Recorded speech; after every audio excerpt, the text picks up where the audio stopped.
YouTube ভিডিওর Bangla subtitle দেখার জন্য আপনাদের চলে যেতে হবে গুগল প্লে স্টোরে।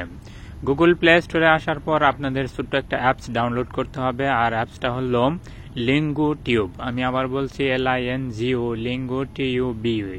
লিঙ্গো টিউব লিখে সার্চ করলে এখানে যে অ্যাপসটা দেখতে পাচ্ছেন ভিউয়ার্স, এখানে আপনারা দেখে নেন লোগোটা। এই লোগো যুক্ত অ্যাপসটা আপনারা এখান থেকে ডাউনলোড করে নেবেন। তো ভিউয়ার্স দেখতে পাচ্ছেন আমি এখানে ইনস্টলিং এ ট্যাপ করে দিচ্ছি। অ্যাপসটা কিন্তু ইনস্টল হচ্ছে। Install complete. এখান থেকে ওপেন অপশনে ট্যাপ করে দিলাম। ওপেন অপশনে ট্যাপ করে দিলে এরকম ইন্টারফেস চলে আসবে। এখানে ওকে অপশন দেখতে পাচ্ছেন, ওকে অপশনে ট্যাপ করে দিবেন।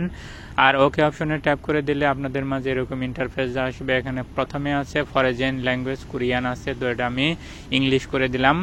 আর নিচে দেখতে পাচ্ছেন নেটিভ ল্যাঙ্গুয়েজ, এখানে আপনারা বাংলা করে দিবেন, তাহলে ইংলিশ ভিডিও আপনারা বাংলাতে সাবটাইটেল পেয়ে যাবেন। নিচে নেক্সট অপশন আছে, নেক্সট অপশনে ট্যাপ করে দিবেন। তারপর এখানে দেখতে পাচ্ছেন বিগিনারে ট্যাপ করে নিচে ওকে অপশনে ট্যাপ করে দিবেন। তাহলে আপনাদের মাঝে এখানে এরকম ইন্টারফেস আসবে। এখানে ঠিক আছে অপশনে ট্যাপ করে দিলেই আপনাদেরকে কিন্তু ইউটিউবে নিয়ে যাবে। আপনাদের কিন্তু সরাসরি এখানে ইউটিউব অ্যাপসে নিয়ে যাবে। ইউটিউব অ্যাপসে যেভাবে আপনারা প্লে করেন এভাবে এখানে প্লে করতে পারবেন। তো ভিউয়ার্স দেখতে পাচ্ছেন আমি এখানে আপনাদেরকে একটা ভিডিও প্লে করে দেখাচ্ছি, আসলে বাংলা সাবটাইটেল আসে কিনা প্রমাণস্বরূপ। এই যে এখানে আমি একটি কোরিয়ান ভিডিও পেয়ে গেছি। ভিউয়ার্স দেখতে পাচ্ছেন এই ভিডিওটা আমি আপনাদের মাঝে প্লে করতেছি।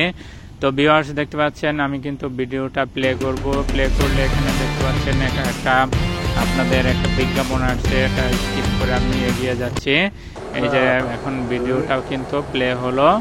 তো ভিউয়ার্স দেখতে পাচ্ছেন কোরিয়ান ভাষায় কিন্তু কথা বলছে মেয়েটি, আর নিচে কিন্তু সাবটাইটেল একটার পর একটা চলে আসছে। সে যে কথাই বলতো না কেন সব কথা কিন্তু নিচে সাবটাইটেল বাংলাতে পেয়ে যাচ্ছেন।